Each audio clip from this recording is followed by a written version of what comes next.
नमस्कार, आप देख रहे हैं मुद्दा। मैं हूं आपके साथ अक्षय सिंह। महाराष्ट्र में इस वक्त सियासी गलियारों में सबसे बड़ी चर्चा इसी बात को लेकर है कि यहां पर कौन अपना और कौन पराया। हर दल में विधायकों की वफादारी संदेह के घेरे में है। महाराष्ट्र में शिवसेना और एनसीपी में हुई टूट के बाद अब कांग्रेस निशाने पर है। अब कांग्रेस को अपने विधायकों की टूट का डर सताने लगा है। अब कांग्रेस अपने विधायकों को सहेजे रखने की कवायद में जुटी है। कांग्रेस विधायकों पर मंडरा रहे खतरे को भांपते हुए पार्टी अध्यक्ष मल्लिकार्जुन खड़गे ने महाराष्ट्र के आला नेताओं की दिल्ली में बैठक बुलाई, जिसमें राहुल गांधी भी शामिल हुए। इस बैठक में महाराष्ट्र के बदले सियासी हालात को देखते हुए रणनीति पर चर्चा हुई, ताकि महाराष्ट्र में होने वाले बीएमसी चुनाव और लोकसभा चुनाव से पहले कांग्रेस को अपने सहयोगियों की तरह सियासी झटका न लगने पाए। वहीं महाराष्ट्र बीजेपी गठबंधन में इस बात की चिंता है कि कहीं उनके अपने पराये न बन जाएं। शपथ लेने के दरअसल 10 दिन बाद भी विभागों का बंटवारा न होने से एनसीपी के कई विधायक नाराज बताए जा रहे हैं। तो वहीं मंत्रिमंडल विस्तार न होने की वजह से शिंदे गुट की नाराजगी की भी खबरें हैं। ऐसे में रात 12 बजे शिंदे, फडणवीस और अजित पवार के बीच एक सीक्रेट मीटिंग भी हुई।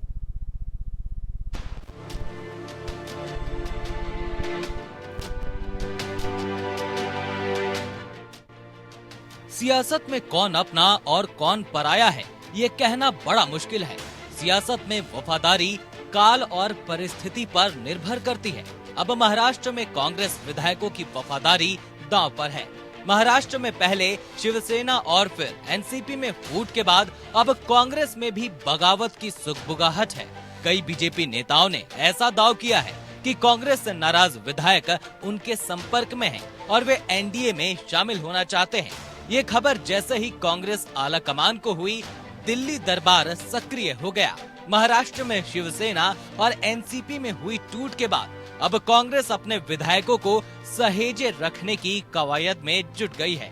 कांग्रेस विधायकों पर मंडरा रहे खतरे को भांपते हुए पार्टी अध्यक्ष मल्लिकार्जुन खड़गे ने महाराष्ट्र के आला नेताओं की दिल्ली में बैठक बुलाई, जिसमें राहुल गांधी भी मौजूद थे। दरअसल शिवसेना और एनसीपी के ज्यादातर विधायकों के पाला बदलने से दोनों पार्टियां दो फाड़ हो चुकी हैं। अब कांग्रेस की ही ऐसी पार्टी बची है जिसमें सेंधमारी नहीं हो सकी है। लिहाजा अपने कुनबे को बचाने के लिए आला नेताओं ने दिल्ली में ये बैठक बुलाई। कांग्रेस को डर है कि अगर पार्टी में कुछ भी गड़बड़ होती है तो लोकसभा और विधानसभा चुनाव को देखते हुए कांग्रेस के लिए बड़ा झटका होगा, क्योंकि महाराष्ट्र में कांग्रेस अब सबसे बड़ी विपक्षी पार्टी है, जिसके पास 44 विधायक हैं।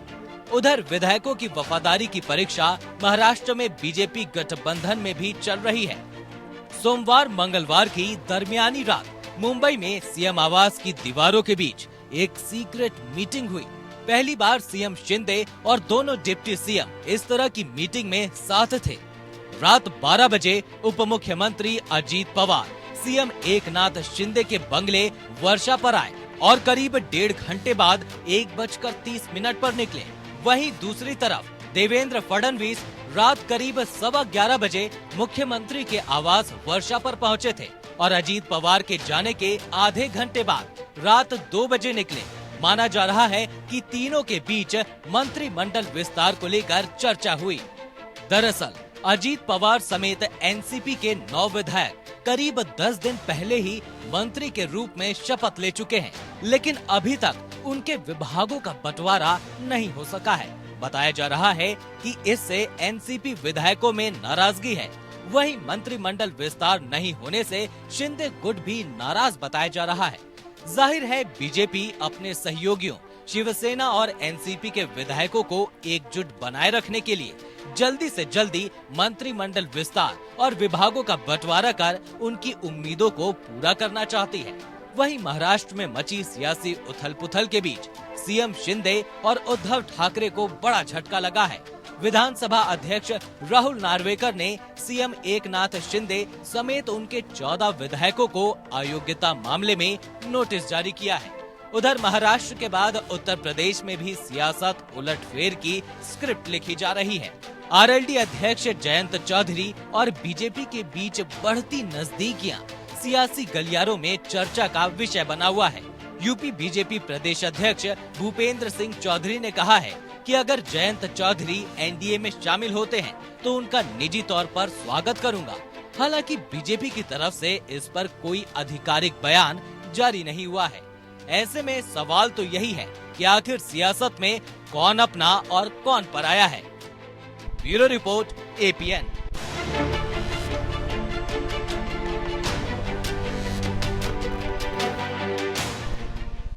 जहाँ तो पहले शिवसेना और फिर एनसीपी, जिसमें टूट के बाद से अब कांग्रेस भी सकते में है। सवाल अब इस बात को लेकर उठ रहे हैं कि क्या विधायकों की विश्वसनीयता में अब कमी आती जा रही। आज हम इसी पर चर्चा करेंगे। सभी खास मेहमान हमारे साथ जुड़ चुके हैं।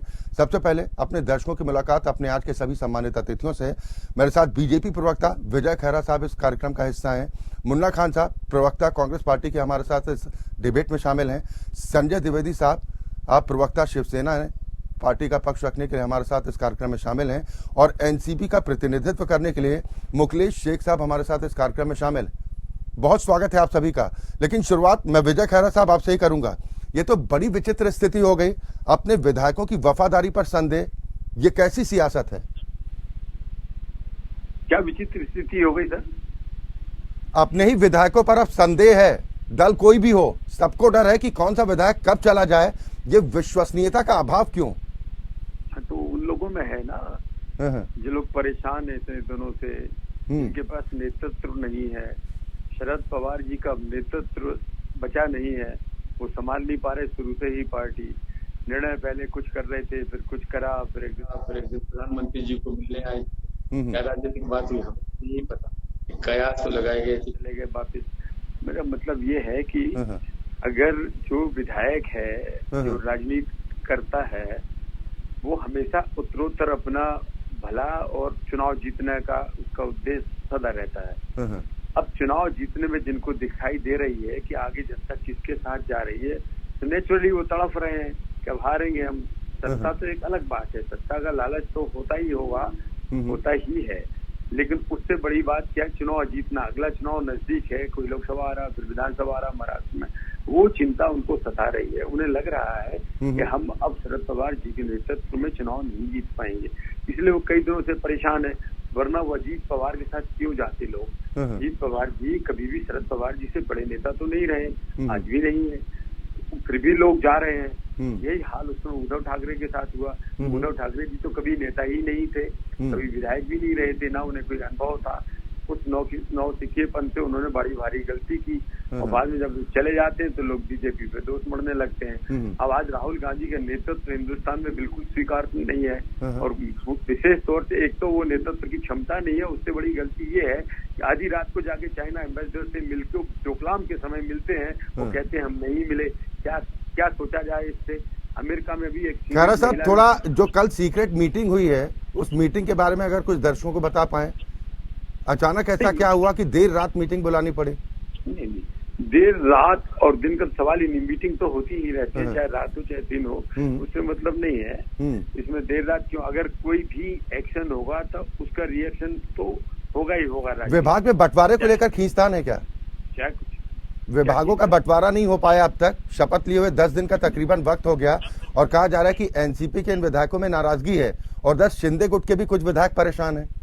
हम हो या चाहे कोई और पार्टी हो, मंत्रिमंडल बनाने में 10 दिन तो कुछ भी नहीं है, बंटवारे में महीने ही लगे हैं, 20 बार लगते हैं।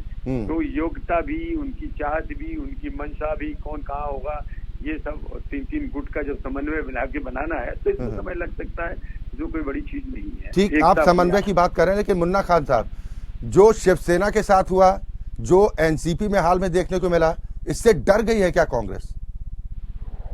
कांग्रेस आगे की रणनीति बना रही है, जिस तरीके से वहाँ चुनाव लड़ेगा, जिस तरीके से महाराष्ट्र में निगम का चुनाव है, आने वाले लोकसभा में चुनाव है, इसके मद्देनजर रखते हुए वहाँ पे मीटिंग रखी थी। अगर जरूरत की बात है तो भारतीय जनता पार्टी ने राजस्थान में पूरी कोशिश कर दी। इनके जितने नेता थे सभी एजेंसी लेकर घूमते थे राजस्थान में, तो किस तरीके से कांग्रेस के विधायक को क्या गया, कांग्रेस के विधायक पीछे नहीं, क्योंकि कांग्रेस पार्टी की विचारधारा बिल्कुल इनके विचारधारा से विपरीत है। हमारे विचारधारा में किसी भी इस तरीके की बातें नहीं देखते हैं, जो उनकी राजनीति में दूसरे दल में कर सकते, कांग्रेस पार्टी में पता ही कर सकते, क्योंकि कांग्रेस पार्टी कर्नाटक और मध्य प्रदेश में सीख चुकी है, और उनको सीखने मिल चुकी है किस तरीके से अगले सीट में बैठने वाले कांग्रेस के विधायक भारतीय जनता पार्टी में जाते ही जरी बिछाने का काम करते हैं, तो मान सम्मान मिलता रही है। ये दोबारा से कांग्रेस के विधायक किसी भी दल में खासकर जो भारतीय जनता पार्टी में तो पते नहीं जाएंगे। और दूसरा ये कि भारतीय जनता पार्टी को कोई न कोई डर सता रहा जो 2024 का चुनाव है और बाकी जो 6 राज्यों में चुनाव है, इसको देखते हुए तो कहीं न कहीं डर सता रहा है कि ये हताश है कि उनके हार उनके सर पे मंडरा रहा है। जिस तरीके से आरएसएस के मुखपत्र में लिखा गया कि आप मोदी के फेस से चुनाव नहीं ले सकते, आप हिंदुत्ववादी विचारधारा के चुनाव नहीं ले सकते, आप 9 साल आपने जनता को खड़ा है और जनता आज भी खड़ा महसूस कर रहा है, इसलिए 2024 का चुनाव आपके लिए बहुत कठिन होने वाला है। उन्होंने सोचता दिया। दूसरी बात, इनके जो भारतीय जनता पार्टी के जो सर्वे है, इनका खुद का इंटरनल सर्वे है, इन्होंने बता दिया है कि 54 से 60 सीट को लगभग भारतीय जनता पार्टी सिमटती नजर आ रही है। इनका इंटरनल सर्वे है तो प्रथम वो करवाते हैं, इसलिए वो हताश हो चुकी है। कभी बिहार की बात करती है, कभी उत्तर प्रदेश की बात करती है, कभी बंगाल की बात करेगी, कभी कर्नाटक की, कभी गुजरात की। सारे राज्य नहीं, आप एकजुटता का दावा जरूर कर रहे हैं, लेकिन आपको नहीं लग रहा कि शिवसेना या एनसीपी में जिस तरह की बगावत देखने को मिली है, तो इस वजह से फौरन मीटिंग भी बुलानी पड़ गई खड़गे साहब को? आप भले ही कह रहे हैं कि 2024 को लेकर बीजेपी डर गई, लेकिन कहा तो ये जा रहा है कि कांग्रेस डरी हुई है कि कहीं शिवसेना एनसीपी का हाल हमारे साथ ना हो जाए। नहीं, ऐसा नहीं। देखिए, एनसीपी का मतलब है शरद पवार, न कि अजित पवार। अजित पवार नेता है और शरद पवार एक वरिष्ठ नेता है महाराष्ट्र के अंदर, जिसके छवि पे, जिसके नाम पे वहाँ लोग चुनाव जीत करके आते हैं। उन्होंने 7 शब्दों में कहा कि ऐसी घटनाएं हमारे साथ 2 बार हो चुकी है। जब हम 5 विधायक से उस टाइम की शुरुआत की, अभी तो उनके पास लगभग 20 विधायक के आसपास है, तो ऐसी बात नहीं है। सवाल है कि महाराष्ट्र में घूम करके जो उनकी छवि है, उनके इलाके में दोबारा से सत्ता में आएंगे महाराष्ट्र में, ये मेरा विश्वास। ये जो गठबंधन हमारा महाराष्ट्र का पहला ये पूर्ण रूप से बिल्कुल स्वतंत्र है, किसी तरह के कुछ नहीं है, और ये दोबारा से सरकार बनाने में महाराष्ट्र में कामयाब है। चलिए देखिए, दावों में तो कोई कमी नहीं है। हर दल ये दावा कर रहा है कि भाई हम तो सबसे मजबूत स्थिति में हैं और चुनाव में इस बार जनता हमारे ही साथ आने जा रही है। लेकिन जो अब विधायकों की विश्वसनीयता पर सवाल खड़े हो रहे हैं, वो वाकई में जनता के मन में भी संदेह पैदा करते हैं कि भाई जिसको हम वोट देकर जिता रहे हैं, वो कल किस दल के साथ होगा। अब तो जनता को भी इस बात पर भरोसा नहीं रहा। संजय द्विवेदी साहब, राजनीति में वफादारी नाम की अब कोई चीज बची नहीं क्या? नहीं, देखिए, अभी हमारे खैरा जी प्रवक्ता भाजपा जनता पार्टी कह रहे थे जी, ना माननीय उद्धव ठाकरे में वो है वो शासन चला सके, ना शरद पवार जी में वो है, ना राहुल गांधी जी में है। तो भाई मोदी जी में, माननीय मोदी जी में, अमित शाह में इतना बड़ा अगर कलेवर था संसद चलाने का, तो कर्नाटक में मुख्यमंत्री, उपमंत्री और विधायक कांग्रेस कैसे शामिल हो गए? मैं ये पूछना चाहता हूँ, मध्य प्रदेश में कैसे शामिल हो रहे हैं लोग बात, या बाकी प्रदेशों में जो जहाँ पे चुनाव चल रहे थे वहाँ के लोग भाजपा छोड़ उत्तर प्रदेश देखिए। नहीं तो आपकी पार्टी तो कम से कम द्विवेदी साहब इस बात से खुश होगी कि अब शिवसेना कम से कम अकेले तो नहीं है कि लोग ये कहेंगे भाई शिवसेना में 2 पाल हो गया, बगावत हो गई, एनसीपी में भी वही हाल। दुखी की बात नहीं कर रहा हूँ, देखिए मैं खुशी दुखी की बात नहीं कर रहा हूँ यहाँ पे। तकलीफ तो हुई होगी ना, सरकार से चले गए भाई। आज की डेट में आप सिंधिया को मुख्यमंत्री बनने का प्रयास कर दिया, और जो 50 करोड़ एकदम होके चल रहा है, 50 होके एकदम होके चल रहा है। बिहार में क्या हुआ? जनता दल नीतीश कुमार जी थे, क्यों छोड़ के चले गए? अभी तो महाराष्ट्र की बात कर लीजिए ना, बिहार तो बाद में चलेंगे, महाराष्ट्र की बात कर लीजिए द्विवेदी जी। मैं बिहार का सिर्फ उदाहरण दे रहा हूँ आपको ना, मैं कोई बात नहीं कर रहा हूँ बिहार की, मैं उदाहरण दे रहा हूँ कि ये आया राम गया राम वाली स्थिति आपको लग रहा है कि ये राजनीति अब राजनीतिक दलों में या फिर नेताओं में ये कहा जाए कि नीति और नियत नाम की कोई चीज बची नहीं है, जहां अपना फायदा वहां चल दो? उसका सबसे उदाहरण अजित पवार संडे है, आप देख लीजिए। मुख्यमंत्री बनना है, मुख्यमंत्री बनना है तो भाजपा जनता पार्टी में आगे पाले। हमारी जनता क्या करेगी, जिसे जिताया, जनता क्या नहीं कहेगी, कोई मतलब नहीं, पार्टी तोड़ के चले आ रहे। मुकेश शेख साहब, ठीक है, मैं द्विवेदी जी दोबारा आऊंगा आपके पास। मेरा सवाल मुकेश शेख साहब आपसे है, क्या आपको नहीं लग रहा कि अब हालात तो इस तरह के बन गए हैं कि अब पार्टी कोई भी हो, किसी भी दल से अगर विधायक जीत कर आता है, अब उसको विधायक आवास की जगह कहीं एक कम से कम लॉज, एक होटल की व्यवस्था कर देनी चाहिए कि वहीं पर सारे विधायकों को रखा जाए। अब तो ये हालात है, कोई गेट से बाहर निकला पता नहीं कब कौन से दफ्तर का रास्ता पकड़ ले, ये स्थिति। ये स्थिति बनाया किसने? मैं विजय खैरत साहब से पूछना चाहता हूँ कि पूरे भारत देश में ये सब किसने बनाया? माहौल खराब करने का काम किसने किया? जनता को धोखा देने का काम कौन कर रहा है? दूसरी बात, ईडी सीबीआई का दुरुपयोग कौन कर रहा है? ये मैं नहीं कह रहा हूँ, मेरे छोटे बच्चे भी कह रहे हैं कि भैया ये ईडी सीबीआई के डर से अजित पवार। अरे जब कर नहीं तो डर किस बात का? कुछ किया होगा तभी तो डरते होंगे। बिल्कुल बिल्कुल, बोलने दीजिए सर। कल तक आप बोल रहे थे चक्की पिसाएंगे, दागी है। अभी विजय खैरत साहब ने शरद पवार के बारे में बोला कि पवार साहब के अस्तित्व खत्म हो गई जनता में। बिल्कुल ठीक, इन्होंने ये कहा है। मैं कहना चाहता हूँ विजय खैरत साहब, आज मोदी जी और हमारे माननीय शरद पवार राष्ट्रीय लीडर हमारे पार्टी के आज एक ही मंच में है। जिसकी अस्तित्व खत्म हुआ, मोदी जी को क्या जरूरत पड़ गया उसी प्रोग्राम में आने का? और क्या जरूरत पड़ा है? देवेंद्र जी को 9 विधायक लेके गए हैं, 8 और 1 अजीत दादा पवार तो तुरंत बोले उनको डिप्टी सीएम बनवा दिए। सबके विधायक पूरा लेके अभी तक तो जा नहीं पाए। और बाला साहब ठाकरे दुनिया में नहीं था हयात में, तो भागे थे शिंदे ग्रुप। आज पवार साहब हयात में दुनिया में है, उनकी पार्टी है। अभी तो बहुत दिल्ली दूर है। ये जो लोग जिस हिसाब से ले गए, लोगों को बिठाया है, लोगों को मंत्री के लालच दे रहा है, अब तो इनके विधायक भी परेशान नहीं। शेख साहब, सवाल तो फिर आप लोगों पर भी उठेंगे ना। इससे पहले जब अजीत पवार साहब चले गए थे, शपथ ली थी, उसके बाद फिर वापसी की, तब आप ही लोग नारे लगा रहे थे कि अजीत दादा संघर्ष करो, हम तुम्हारे साथ हैं। अब कह रहे हैं कि ये तो गद्दार हैं। अरे सर, आप हमारे घर में क्यों? विजय खैरत जी से पूछिए जिन्होंने कहा था। अरे सर, आपके घर के सदस्य अगर भागते हैं तो इसमें सामने वाले को ज्यादा दोष देंगे या खुद की कमी देखेंगे? मैं मेरी कमी क्यों बात नहीं कर रहा हूँ? मैं आपको पहले बताऊं कि विजय खैरत जी जवाब दे, इनको जेल पिसाने की बात। मतलब आपके पास अपनी पार्टी को लेकर जवाब नहीं है? ठीक है खैरा साहब, जवाब दीजिए। वो ये कह रहे हैं कि ईडी सीबीआई का डर दिखाकर आप सारी पार्टियों को तबाह कर रहे हैं। क्या नारा देते हैं, ना खाऊंगा ना खाने दूंगा, और सारी पार्टियों को खाए जा रहे हैं। ठीक है खैरा साहब, आपने जो प्रश्न किया है कांग्रेस प्रवक्ता ने ईडी और सीबीआई के बारे में, देखिए ये कौन तय करेगा कि ईडी और सीबीआई न्यायोचित काम कर रही है या नहीं कर रही है? ये कौन तय करेगा? या जनता तय कर सकती है या कोर्ट तय कर सकता है? जी। जब सुप्रीम कोर्ट में चले गए ये सारे वकील लेके, कांग्रेस की अपनी पूरी टीम लेके, और वहां से मार खा के लौट आए, उन्होंने कहा करेगी ईडी सीबीआई अपना काम। अब आप बताइएगा, इसके बावजूद भी ये कह रहे हैं गलत है। नहीं खैरा साहब, लेकिन टाइमिंग पर सवाल उठते हैं ना, टाइमिंग पर सवाल उठते हैं कि जब तक वो दूसरे दल में रहते हैं, जब छापेमारी शुरू होती है, बीजेपी के साथ आते हैं तो मामला थोड़ा ठंडे बस्ते में संदेह पैदा करता है। अगर आप मुझसे ये कहें एपीएन टीवी में बैठ के कि डॉक्टर खैरत चोर है, या मैं कहूँ आप डाकू हैं, इसका फैसला कौन करेगा? कोर्ट करेगी ना। सही कौन है? हम एक दूसरे को कुछ भी बोलते रहे, तो कोर्ट ने फैसला कर तो दिया। राफेल में इनको भगा दिया बाहर, अडानी में भगा दिया बाहर, नोटबंदी में भगा दिया बाहर। नहीं खैरा साहब मुझे एक बात का जवाब दीजिए। अपना रट नहीं छोड़ते। नहीं खैरा साहब, शेख साहब मैं आ रहा हूँ सर, प्लीज। नहीं खैरा साहब, मुझे एक बात का जवाब दीजिए आप सर, एक बात का जवाब दीजिए। हाल ही में प्रधानमंत्री नरेंद्र मोदी का मध्य प्रदेश दौरा था। भोपाल में एनसीपी को लेकर उन्होंने किस किस तरह के आरोप लगाए कि कितने हजार करोड़ की घोटाला एनसीपी ने किया। तो उस वक्त तो जूनियर पवार साहब भी एनसीपी में ही थे ना, यानी कि वो भी उसी लाइन में कतार में खड़े थे। अब पाक साफ हैं क्या?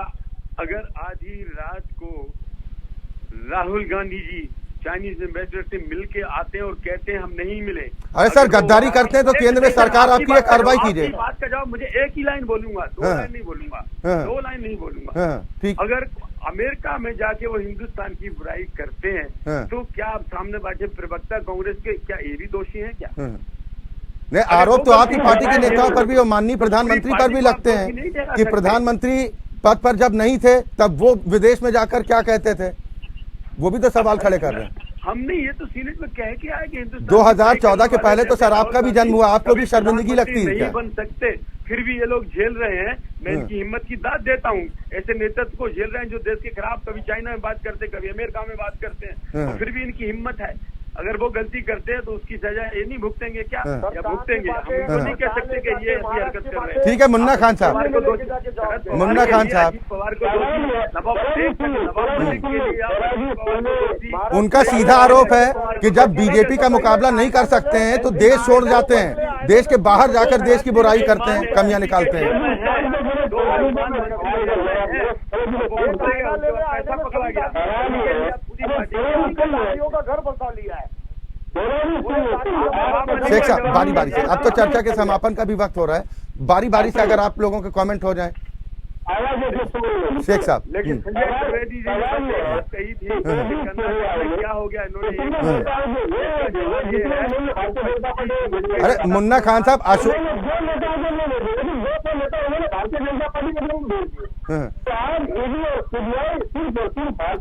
नहीं, मुन्ना खान साहब, कुछ खबरें तो इस तरह की है कि अशोक चव्हाण साहब भी शायद संपर्क में हैं, कुछ इस तरह की बातें चल रही कि वो भी दामन छोड़ सकते हैं।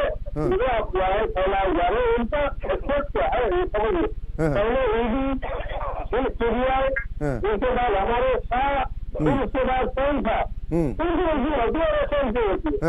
लगभग जमा बनेंगे। अभी आप पहले अजीत पवार कैसे गए, अजीत पवार गए नहीं, उसे बुलाया गया कि आप एडी आपके पास आइए, सीबीआई आइए, या तो आप बोले या तो भारतीय जनता पार्टी। चले, बिल्कुल, कम से कम ये जरूर कहा जा सकता है कि जो डर का माहौल इस वक्त तमाम राजनीतिक दलों में है कि सबको चिंता इस बात की भैया कि किसी तरह विधायक हमारे जीत के आते हैं और पता नहीं कब विधायक दूसरे दल में चले जाते हैं। ये एक बड़ी टेंशन के तौर पर समय का अभाव है, वरना चर्चा को और भी आगे बढ़ाया जा सकता था। बहुत शुक्रिया आप सभी मेहमानों का हमारे साथ इस कार्यक्रम में शामिल होने के लिए। तो कुल मिलाकर अगर महाराष्ट्र की सियासत की बात की जाए तो अब कांग्रेस इस वक्त डरी हुई है, उससे खतरा इस बात को लेकर सता रहा है कि एनसीपी और शिवसेना के साथ जो हुआ, कहीं अब महाराष्ट्र में कांग्रेस के साथ ऐसा ना हो, और यही वजह की रणनीति बनाई जा रही है और ये तय किया जा रहा है कि किस तरीके से अपने विधायकों को अपने पाले में रखना है। यानी अब कुल मिलाकर ये जरूर कहा जा सकता है कि दल कोई भी हो, दल बनते जा रहे हैं, क्योंकि विधायकों की विश्वसनीयता पर अब सवाल खड़े हो रहे हैं। इसी के साथ मुद्दा में अभी के लिए बस इतना ही। खबरें लगातार जारी।